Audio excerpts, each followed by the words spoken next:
Lollipop तो sir ICC मैं दे अर्ज रही कर है, रहा हूँ लॉलीपॉप कि एंटी आईसीटी की पाइक्राफ्ट बात नहीं दे नहीं रहा। है, बात सही कह रहे हैं, सही। देखिए इंडियन क्रिकेट आईसीटी वहाँ पे पाकिस्तान की नुमाइंदगी कर रही है, हमारा क्रिकेट बोर्ड जो है वह वहाँ पे पाकिस्तान की नुमाइंदगी कर रहा है।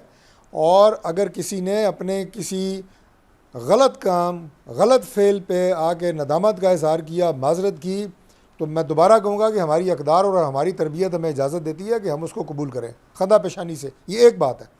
दूसरा नुक्ता ये है जी कि इंडिया के ख़िलाफ़ खेलना चाहिए या नहीं खेलना चाहिए। बात यह है कि ज़रूर खेलना चाहिए।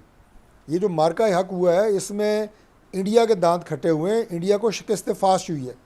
जो उन्होंने तकरीर की उनके कैप्टन ने, वो सरासर एक ऐसी तकरीर है जो खेल के मैदान में ना मानी जाती है, ना उसकी कोई रिवायत है।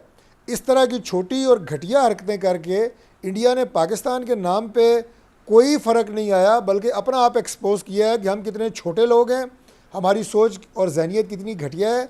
और मार्का हक में भी हमने पूरी दुनिया के सामने जो झूठ बोले, कराची पे कब्ज़ा कर लिया, लाहौर पे कब्ज़ा कर लिया, हर मैदान में हम पाकिस्तान से आगे पॉइंट आ गया। तो जब आप एक्सपोज हुए तो पता चला आपको लगता है कि माजरत जो है वो शिकस्त हुई वो काफी है। लिहाजा इंडिया हैज बीन एक्सपोज्ड। मैं चाहता हूं आज उनके स्पोर्ट्समैन बोले जरा, तारिक भाई और मैं सुने। और हमें इस पे भी मैं समझता हूं कि जी। एज मिला है पाकिस्तान का इस वक्त भी इस सारे मामले में बरतरी है,